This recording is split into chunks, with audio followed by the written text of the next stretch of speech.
What's up everyone, John Rettinger from Techno Buffalo here, and I want to give you a head-to-head comparison of the two iPad models available. We've got the Wi-Fi plus 3G model here on the left, and the Wi-Fi only model here on the right. As you decide which iPad model is for you, especially the international crowd, where these are just becoming available, you may want to see how these two stack up to decide which one fits you best. So we're going to cover a ton of differences here, including, well, pricing of course. We're going to cover settings, browser speed, and video fidelity, sort of the things that are important to everybody. So from a pricing standpoint, there's about a $130 premium for the Wi-Fi plus 3G model, or just the 3G model as I'll probably call it. Plus there's additional data charge of either $30 per month for truly unlimited, or $15 per month for 250 megabytes of data, which you can keep adding in 250 megabyte increments if you're interested.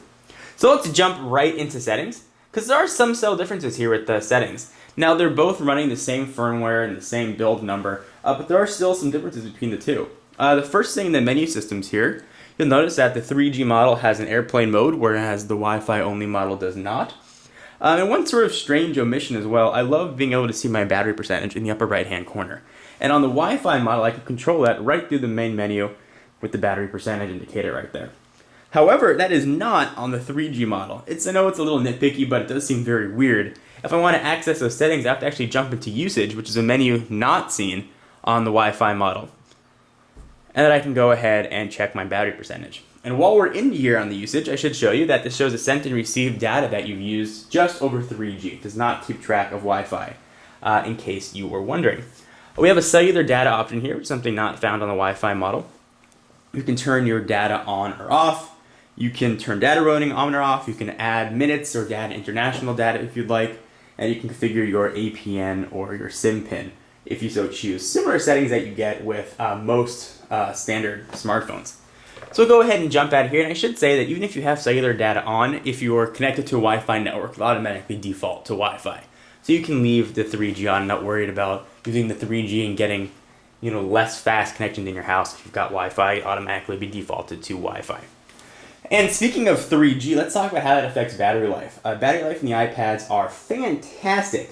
I flew on a 6-hour flight, I watched a movie, 2 TV shows, and read a book for about an hour and a half, and I still had about 65% of my battery left on the Wi-Fi model. So I tried my best to drain both of these with the 3G on, and I found it took about 11 hours to drain the battery on the Wi-Fi model. And with the 3G turned on, it took about 9.5 to drain on the 3G. So you're probably looking at about an hour and a half difference, which coincides pretty closely to what Apple said of about an hour difference. So in case you're wondering, that's the big battery jump.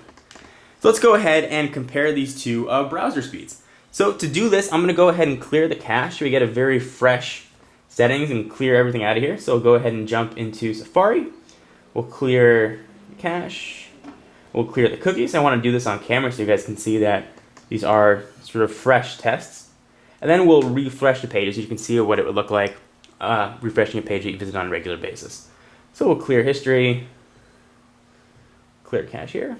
All right, so both are cleared, and they are both running on, right now at least, on the same Wi-Fi network. And let's see if there's a speed difference between the two. I wouldn't expect that there would be, since they're both running exactly the same chipset, the A4 1 gigahertz system on a chip, but just for fun, let's check and see if there is a speed difference. And to show you what sort of speeds we're looking at, I'll run a very quick speed X test. This is a free app and a free download from the App Store. It's pretty accurate. Speeds can vary really minute to minute, but we'll see how quickly internet we're looking at here, which will be important for when we compare the Wi-Fi to the 3G speeds. So we are just about done, and we've got a speed of 5.58. I ran this a few minutes ago and it was up to 7. So a little bit faster than average, not much, but at least you can see what speed we're looking at. So we'll go ahead and jump into Safari on each, and we will load up Techno Buffalo. I'm going to go ahead and try and hit both of these at the same time, which can be a bit more difficult than you might expect. Actually, we'll pull down the bookmarks menu. That might be a bit easier. And again, we've got fresh cache and everything's been cleared, so this is be a first time viewing. Alright, and they are both off, and I expect these to finish at exactly the same time. And it looks like they are very, very close. It looks like actually the 3G model finished just a bit earlier. Not really that noticeable, could just be a few seconds difference. In tests that I've run sort of independently, they've almost always finished at exactly the same times. So nothing that exciting there, nothing that unexpected there as well. So now let's do some 3G testing. You can see I've got 5 bars of 3G. So I'm going to jump back into settings, and I'm going to turn Wi-Fi off here. So I'll go ahead and kick Wi-Fi off. So now I'll be just using the 3G network, and I'll go through again, and we will clear cookies, and we will clear the cache. And I'll do the same thing here. Jump into Safari, clear, and clear. All right, so we've been completely cleared. We'll jump back here and jump back to Techno Buffalo. We'll do a refresh, and we'll see what the speed differences are. Now again, we have 5 bars of 3G here on the left, and a relatively quick Wi-Fi on the right. So there should be a pretty noticeable difference. Let's go ahead and see how that translates to real-world usage and see if we do get a difference. So again, we'll pull down the bookmark menus, and we'll jump back into Techno Buffalo. So I started this one about a second later for speed comparisons. So you can keep that in mind. And we're still loading here. There it goes. Looks like it's finally moving the page along. Wi-Fi looks like it's just about done. The 3G is still sort of pushing its way through. There are a lot of graphics on here. So we finally see the page refresh. Now these load times are going to be faster, or slower rather, than you'd see on a website you visit on a regular basis when you already have the cache and things saved. And we're going to do another refresh of the site to see what the speed difference looks like when you have pages that you visit on a regular basis. So this is still loading up here. Alright, so now we're going to refresh this. Now that we have things sort of cached and queued up, we'll see if there is any sort of speed difference. I'd expect that there would be. So we'll go ahead and launch Techno Buffalo one more time on each. Get it right there. Get it right there. And we are off. And see if it's any faster. Well, the Wi-Fi is the first to show the content, not surprisingly. And it looks like the 3G is actually moving much faster than it did last time, which is definitely nice. Now it's already done on the Wi-Fi, and the 3G is loading. Doesn't seem to be that much quicker, but a little bit, and it's still going. So you can definitely notice that there is clearly a speed difference between Wi-Fi and 3G. If you need to view a web page in a pinch, the 3G will work, but certainly not going to replace your Wi-Fi connection from the house. Let's go ahead and jump out of this. You can see that there's a noticeable speed difference. So let's check video fidelity as well, and we'll check pretty much the most popular way to view video on both devices, YouTube. So I'll jump into the YouTube players on each, and again, 3G is on the left, Wi-Fi is on the right. So we'll go ahead and view most viewed videos on each. You can see it populates much quicker on the Wi-Fi model.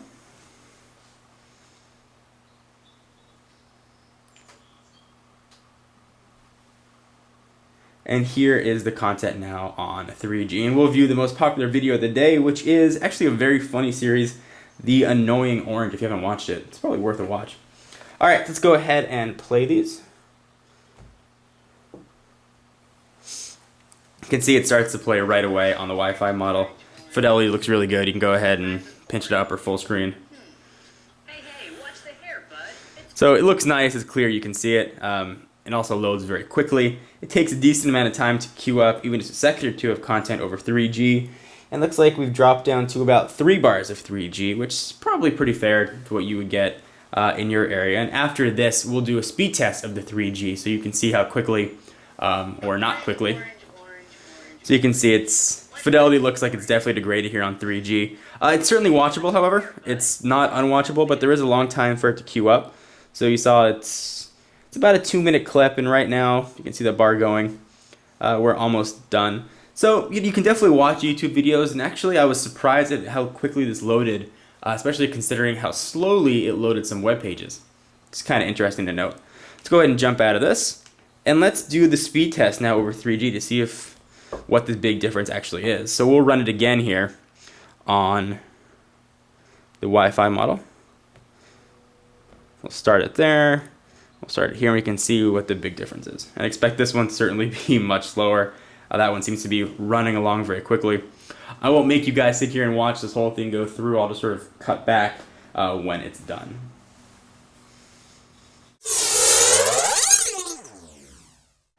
So after about 4 minutes, our test is complete here, and let's compare the speeds. So on 3G, we're looking at 0.46 megabits per second, and on Wi-Fi, which looks like we got a faster test than last time, we pulled down 9.15 megabits per second. So we're looking at speeds of probably anywhere from 10 to, right now, 18 times faster, which is very, very noticeable. However, I found the few times that I've been able to use the 3G while I'm out and about, it is a nice feature to have. Whether it's essential for you is going to come down to personal preference. Shakes out to be about $1 a day for truly unlimited, and I find that if you do watch a video, you have access to Netflix over 3G, you now have access to ABC over 3G and CBS.com, so you can watch a lot of video content, which can add up very quickly. However, if you're going to watch that content, you're going to have to wait a little while for it to queue up to play.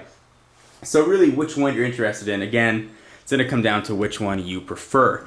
So let's go ahead and talk about some of the physical differences between the two, because there are just a few noticeable tweaks. The first thing you may have been able to tell is this black bar across the top. We've got a full aluminum circling the screen. However, on the 3G model, we've got a little bit of two-tone job going on here to make sure the 3G radio can get out and get a good signal. So that creates that little black bar that you saw across the top. We also have a micro SIM tray, which is on the left-hand side of the device. You can see that right there. And of course, the Wi-Fi model does not have that micro SIM. So again, externally, those are really the only differences. I like having the option of the 3G. I like the fact that it's contract free. If I know I'm not going to use it for a month, I can just cancel it, not have to pay. Or if I'm going out for a day or two and I want to just have some data, I can go ahead and just add a 250 megabyte plan and not have to worry. I can use whatever I need to do my work on the road. So with $130 plus data plan, again, it's going to be up to you. Speed-wise, they're almost identical when you're on Wi-Fi. On 3G, certainly you'll notice differences. But Wi-Fi to Wi-Fi, it's very, very, very close. Anyway, guys, hope you enjoyed the sort of head-to-head comparison of the iPad Wi-Fi plus 3G and the iPad Wi-Fi. If you have any questions or comments, be sure to leave some down below, and I will check them out. For all your exclusive tech news, be sure to check out technobuffalo.com. And to make your own sublog and even put in your own ad code, you can go ahead and do that right on the main site. And for exclusive content, be sure to check me out at Twitter, twitter.com/John4Lakers. I'm John Rettinger, and I'll see you in the next video. Bye-bye.